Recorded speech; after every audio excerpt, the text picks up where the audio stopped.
Laser sights increase confidence regardless of experience level, whether you're learning the fundamentals or overcoming aging eyes. Crimson Trace, making laser sight standard equipment. Visit crimsontrace.com to find a dealer near you.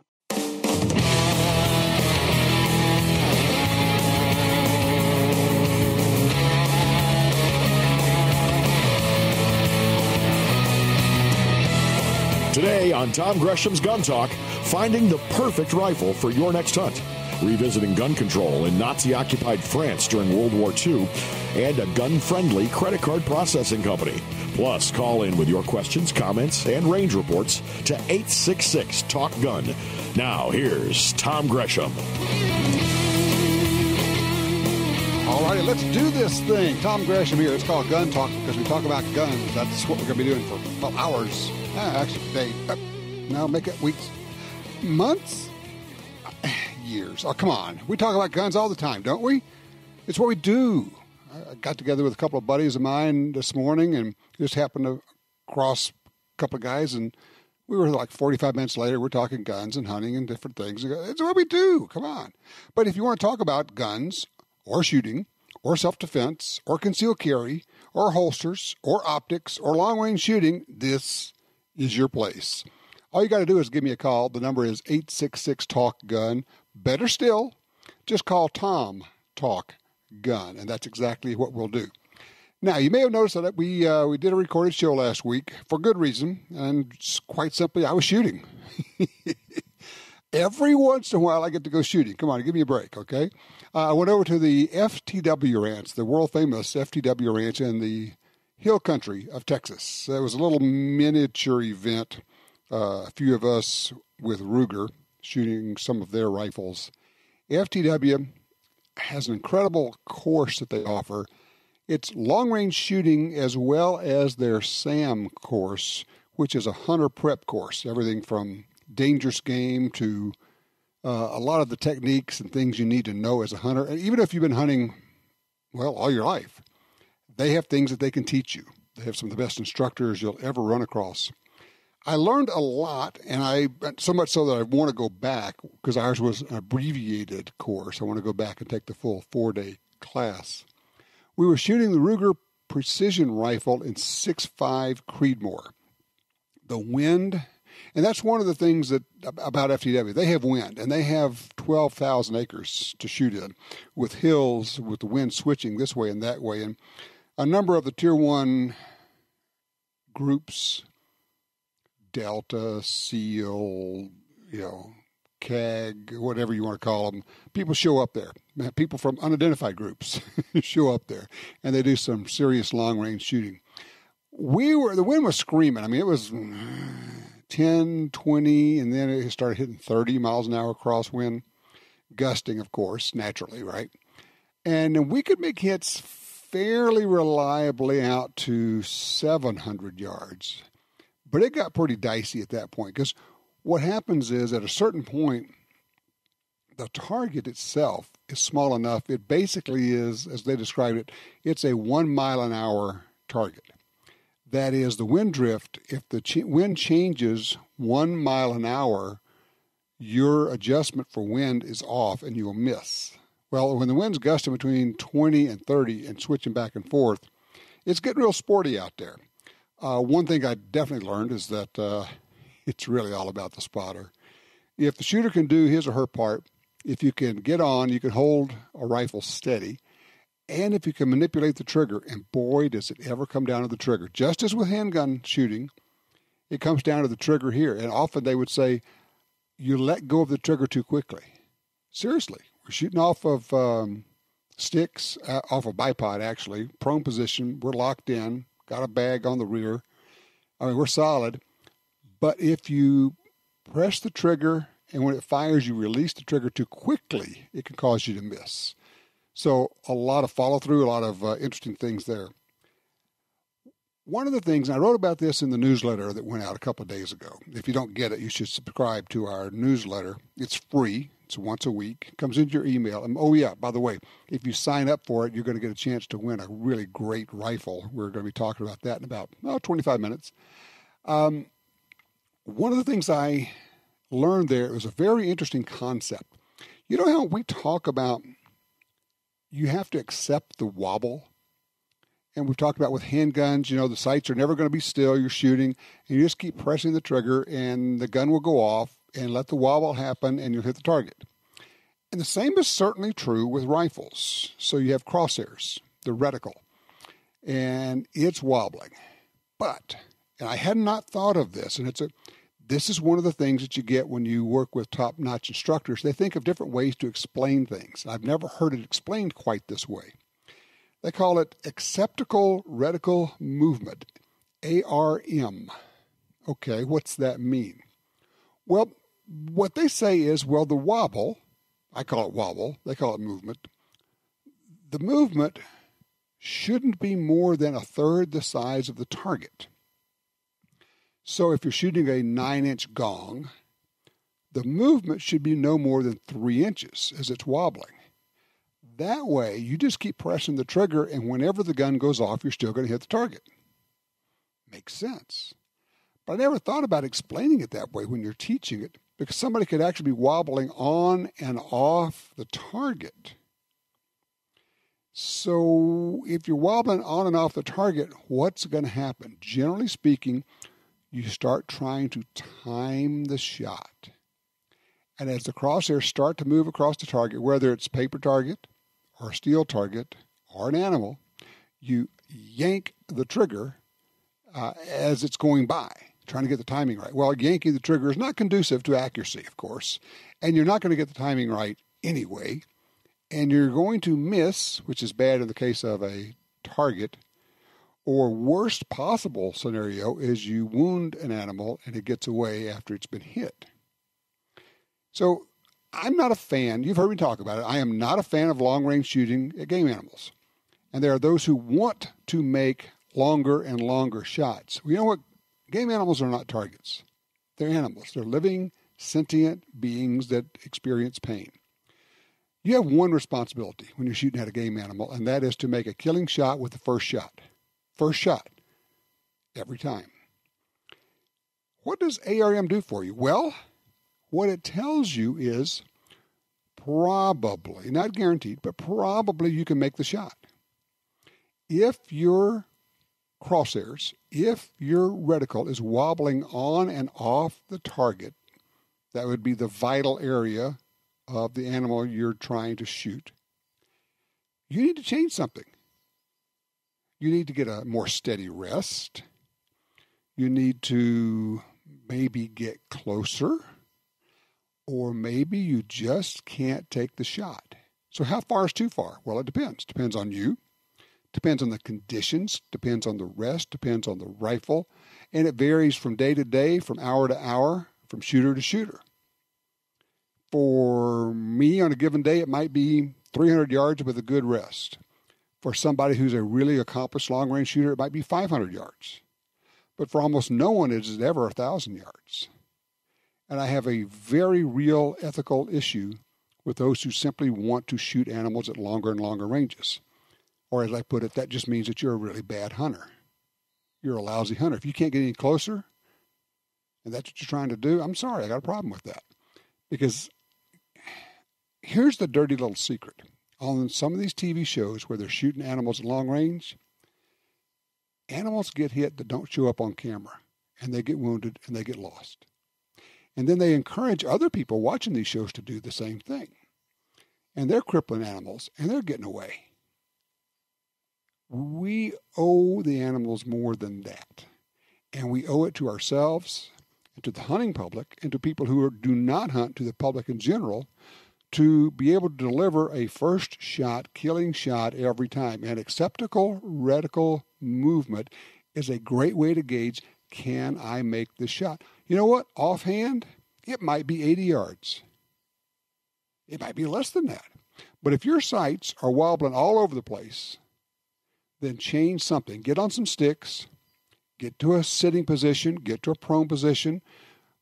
Do as I've done. I've thrown myself face first into a big old sagebrush and sink down into the middle of it, and it gets pretty steady, and you can actually get a rest that way. Change something, but make it work for you. One of the things I learned at FTW Ranch, if you're a long-range shooter, I would love to get your information, your thoughts on this. And also, I will tell you, we'll talk about it a little bit later, I got introduced to the Kestrel device. I thought it was just a wind gauge. Holy moly. It is a full-scale ballistic computer, and there's a whole lot going on there. Our number is 866-TALK-GUN. I also have some stories about women who pulled guns out and shot bad guys.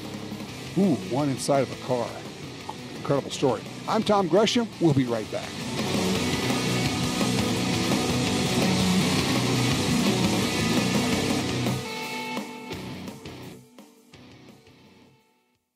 For more than 70 years, Timney Triggers has been enhancing the shooter's experience. Whether it's a local competition, a day at the range, or even the hunt of a lifetime. Setting the standard in aftermarket triggers, Timney is now producing more than 170 models of triggers for bolt-action rifles, shotguns, AR rifles, and semi-automatic rifles. Proudly made in the USA since 1946. Find your new trigger at timneytriggers.com.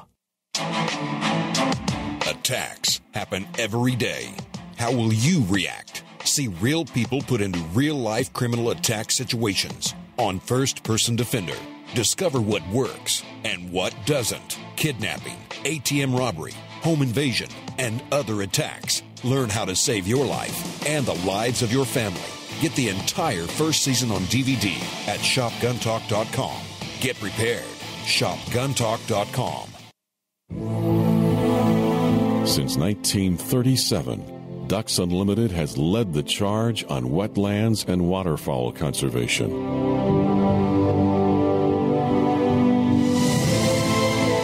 Wetlands reduce the effects of flooding and recharge our drinking water.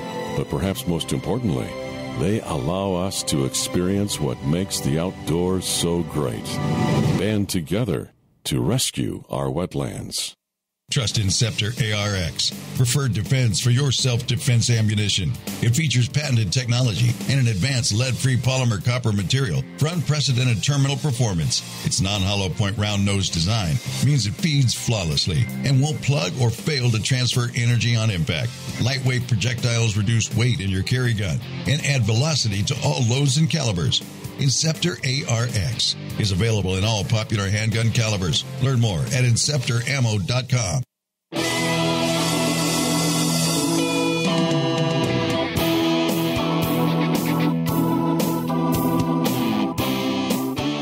And the concept of acceptable reticle movement was a new one to me. I love the whole idea. If your crosshairs are wobbling more than about a third of the size of the target, do something, change it up. I love that. That's one of the things I learned at the FTW Ranch. Great place. Let's see. On the phone right now, we're going to line one. Gail is with us out of Albuquerque, New Mexico. Hey, Gail, you're on Gun Talk. Hey, thank you very much. Yeah, I'm in the market for a handgun for self-protection. And a couple weeks ago, I went to a shooting range, and someone loaned me a Glock to try, and I couldn't handle it. I just couldn't, I couldn't be accurate. It was too much gun for me, for my strength. But then I tried a 380, and it was great. And I was able to, shoot very well with it. Well, then before I bought anything, I got online to read up about 380s, and I just was reading article after article saying that they weren't powerful enough for self-protection and calling them wimpy and different things. And I've read quite a lot of that. So I thought, gee, what's the deal? It felt powerful to me. All right, Gail, it will not surprise you to know that there's way too much testosterone flowing in some of those articles.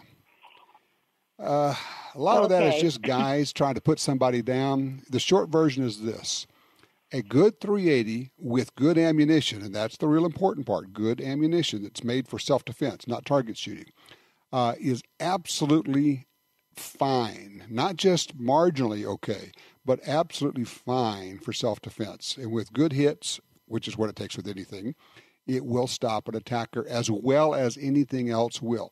It works just as well as a 38 Special. It works just as well as a 9mm. And anybody that tells you differently hasn't tested it and doesn't know what he is talking about, because no woman ever said that. No woman ever said it wasn't adequate. Yeah, felt like a lot of gun to me. Hey, you know what? With that vote of confidence, I'm going to go ahead and buy it. I think it was the right one for me. But thank you very much. Hey, Gail, let me ask you, do you remember what model gun it was? Which brand? If you said it, I would remember. Gosh, there's so many that I don't think I could even narrow it down. 2 words. Is it but, two words? Taurus? Oh, darn it. Was it a Taurus? No. Nope. Well, you know what? It doesn't matter. The main thing is that you tried it, you shot it, you liked it, you could handle it. I would just offer this. Are you going to be carrying the gun? It's for RVing in my motorhome, in my house, and I'd only carry it if the circumstances were such that I felt unsafe. But I'm not planning on carrying it. Right. I would offer this. I would go take the concealed carry class that's offered. Yes. Whether or not you decide to carry it, get the concealed carry class and get your permit. That way, when you want to carry, you're legal. But the other thing is you will learn so much in this one-day-long class about the legalities of when you can shoot, when you can't shoot, how to avoid situations, what to do. I think, given your interest in all of this, it would be interesting to you, and it would be helpful. I would encourage you to take a concealed carry class. You don't have to worry about that. I will. I feel a lot better than I know. All right. Well, good luck. Thank you, Gail. I appreciate that. Yeah, there's an awful lot of testosterone poisoning, I call it. Yeah, it's 380. If anybody ever shot me with one of those and I found out about it, I'd be really ticked off. Yeah, really, dude? Okay, I've shot 380s into ballistic gelatin a lot. You know what they do? Almost exactly the same thing as a 9mm. Same wound channel, up to within about an inch of the same penetration. It's perfectly adequate.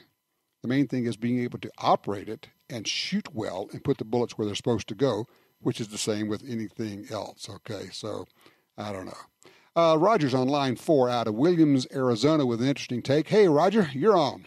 I've got 2 different comments.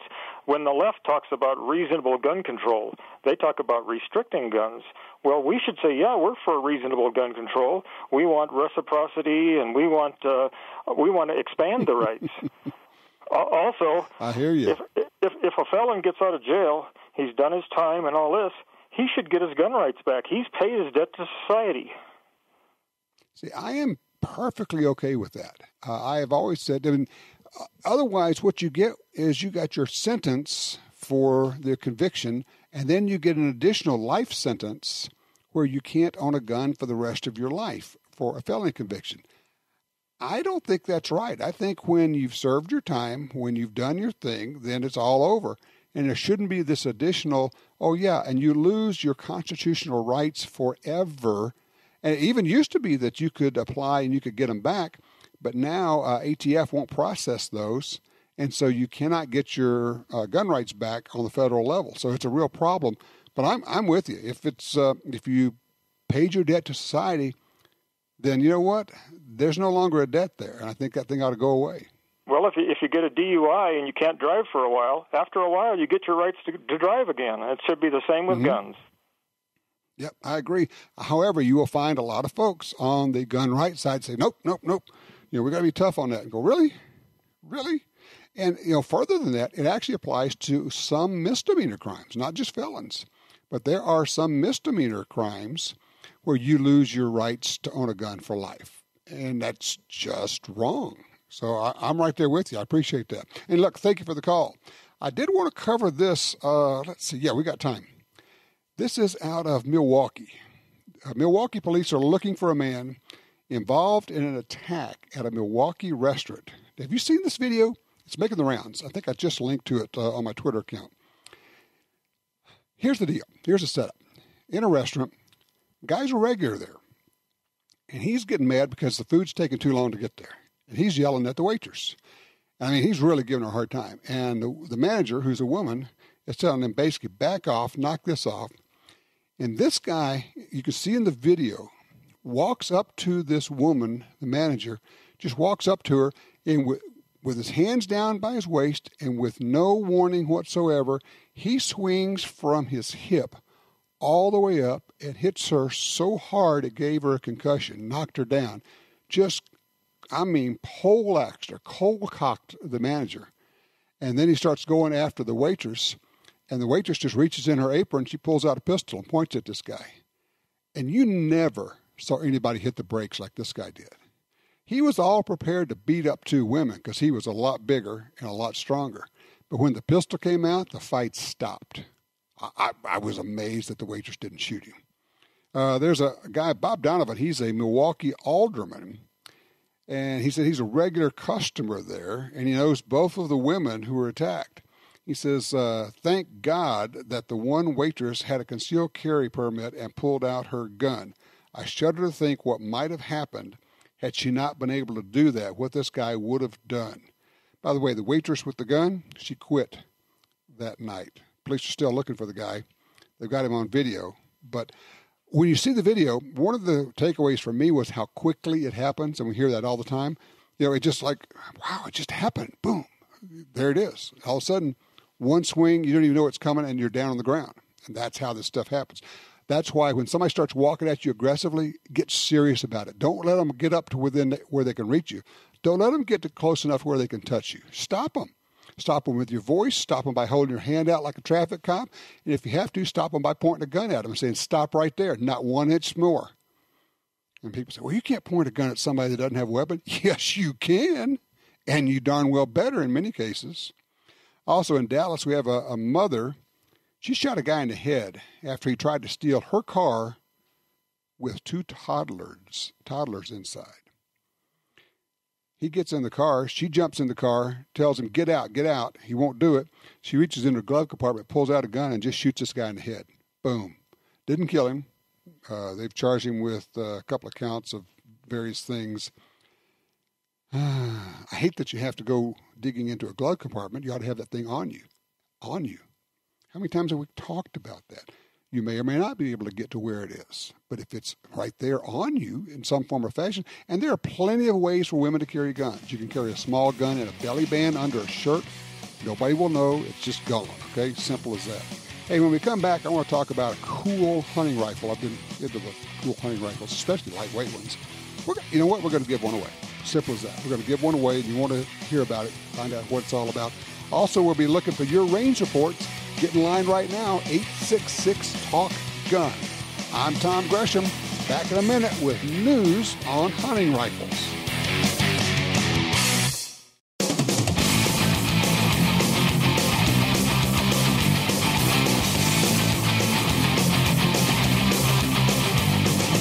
Sign up for our Gun Talk newsletter and join the Truth Squad at www.guntalk.com. Now, back to Gun Talk with Washington Times opinion page regular contributor Tom Gresham.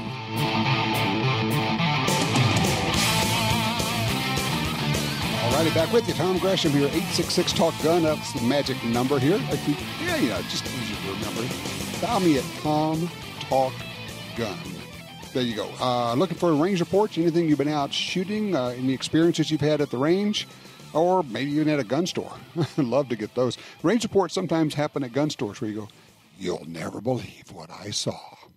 866-TALK-GUN. We'd love to talk about, I told you I was out at the FTW Ranch doing some shooting last week, having a good time. And, of course, a lot of the long-range rifles now are pretty heavy.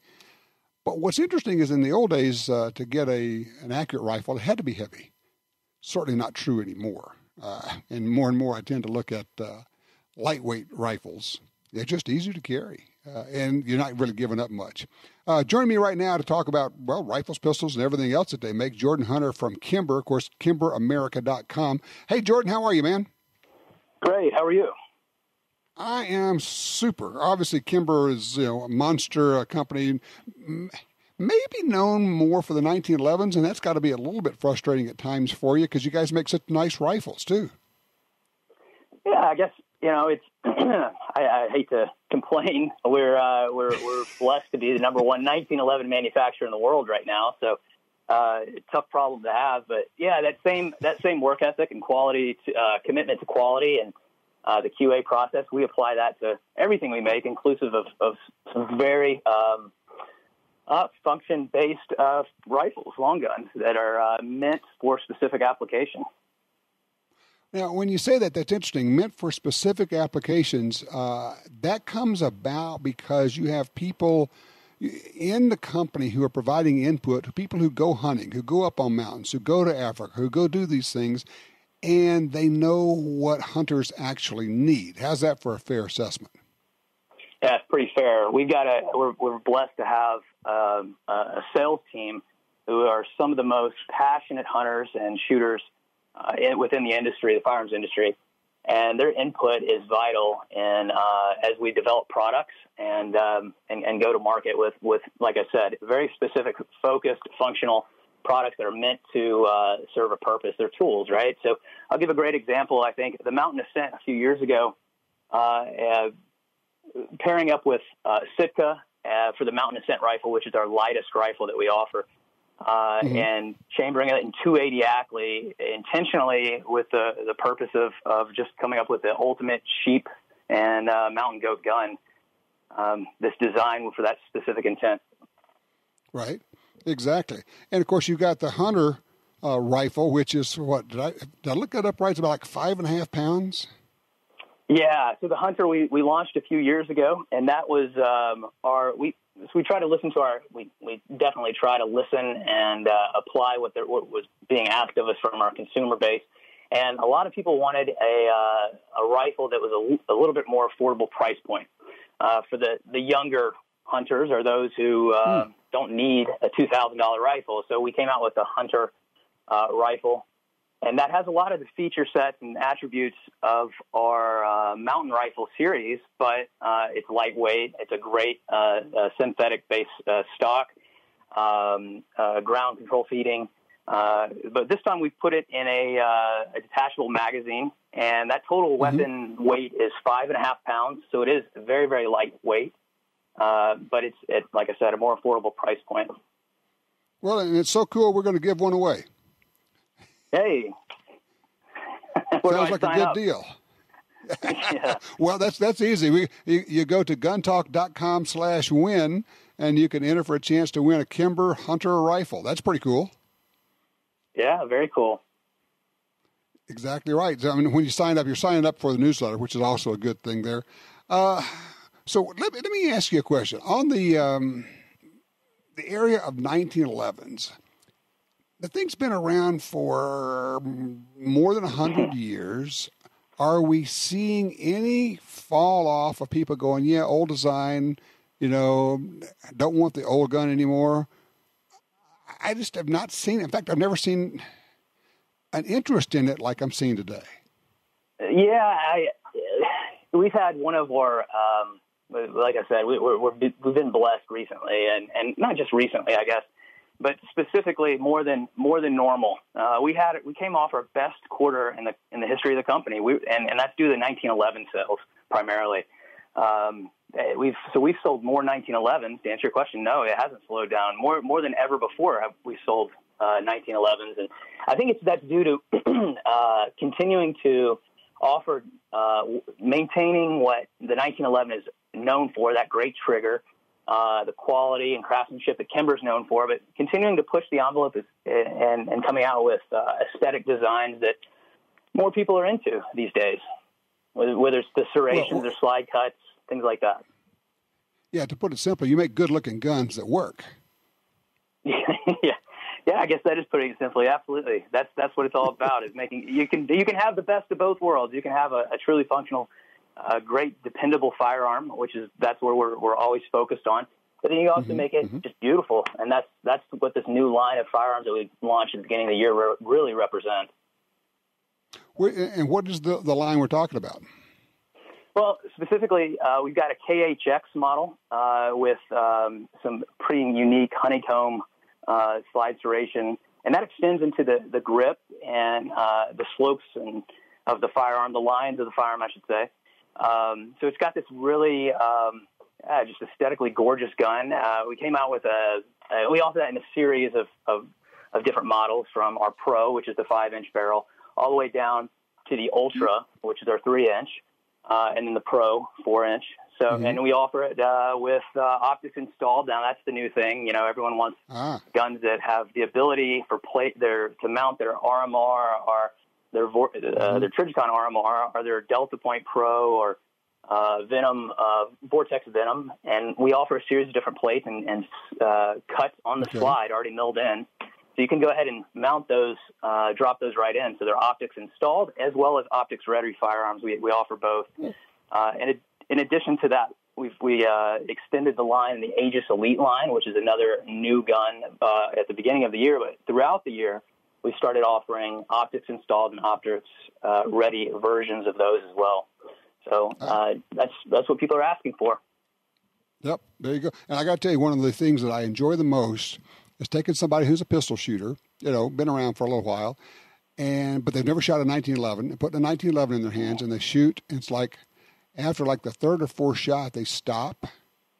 And it's like they're going, ooh, wow. And they turn around and they just smile at you. It's like you're going, yeah. It's like you want to just say, yeah, I know what you just experienced. Welcome to the world of single action good triggers. It's like, I never knew it could be this good. Don't think you can shoot that well with every platform out there. That's exactly right. All right, well, Jordan, thank you so much. And just for people to know, they can enter for a chance to win the Kimber Hunter rifle. Go to guntalk.com/win. It'll get you there. Hey, man, thanks so much, and keep us posted on what's going on at Kimber. Will do. Have a great day. All right, you take care. All right, 866-TALK-GUN. What's on your mind?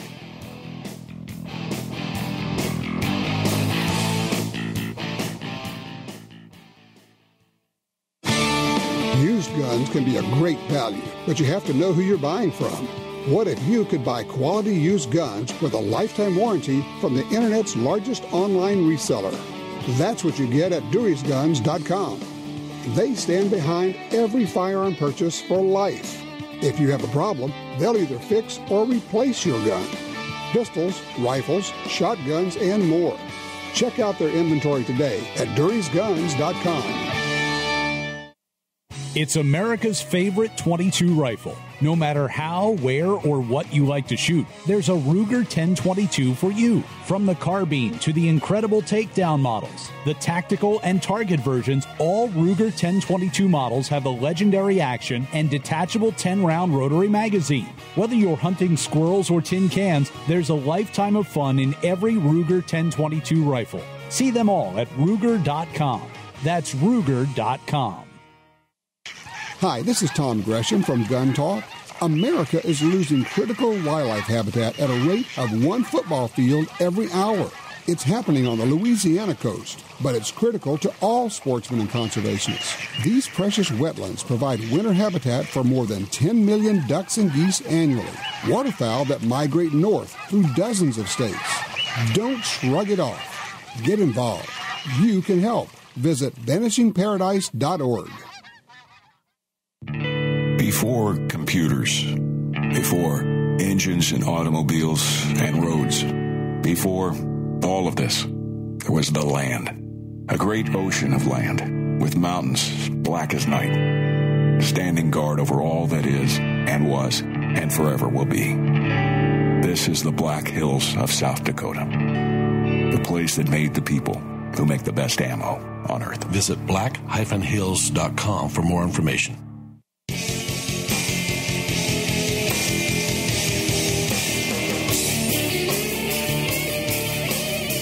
Well, let's see. As I'm speaking to you today, if you're listening to this on podcast later on, it may not make sense, but as of today, tomorrow is the day that President Trump said he's going to name his nominee to the Supreme Court to fill the seat of Justice Kennedy.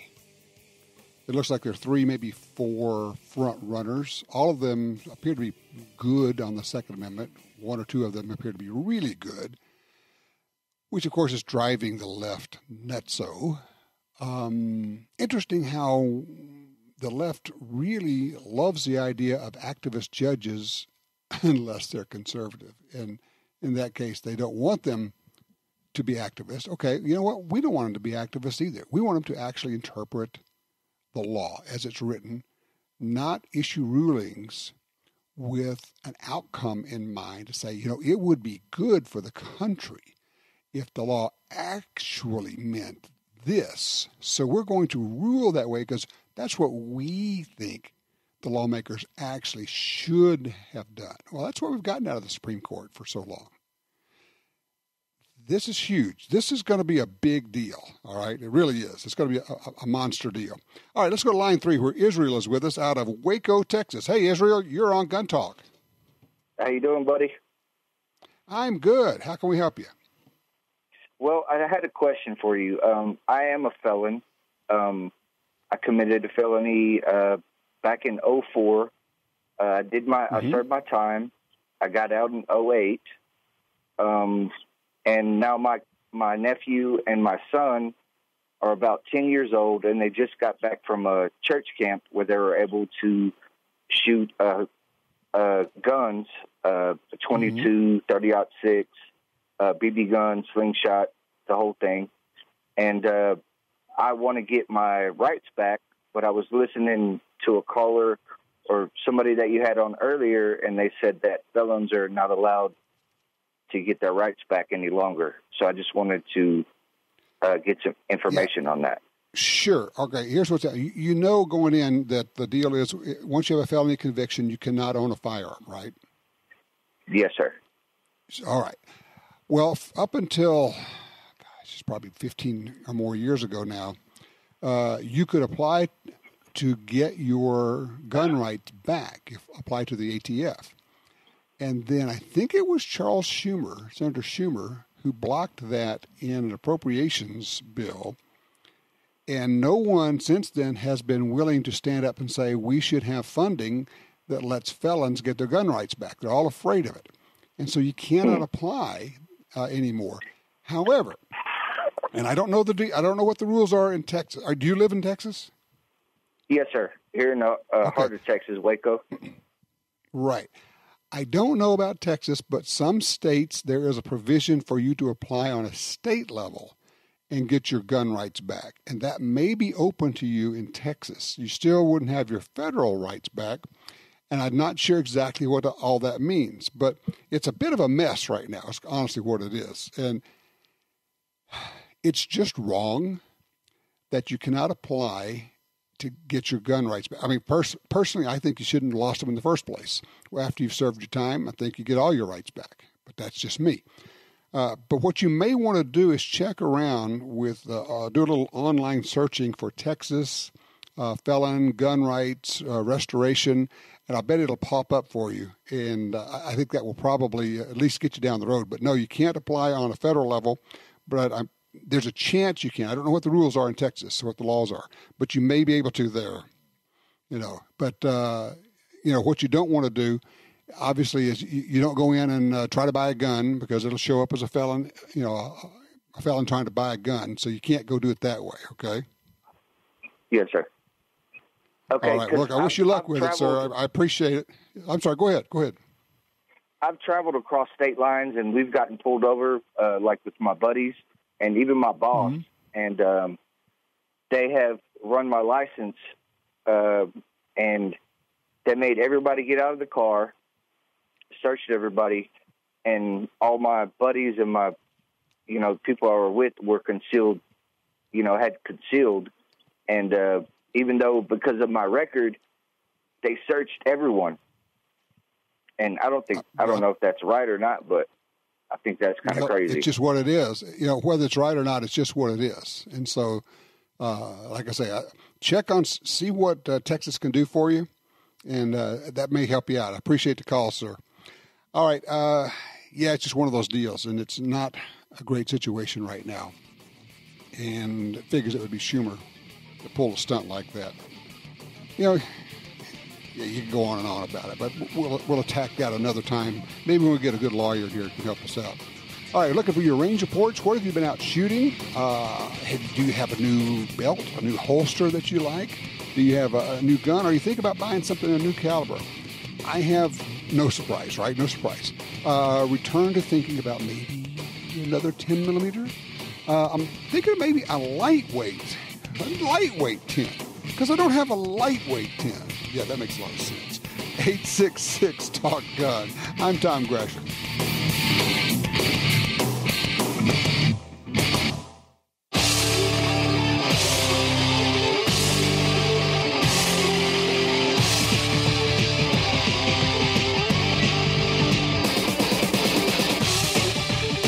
talked a little bit earlier about going out to the FTW ranch, and we're doing some long-range shooting in their system.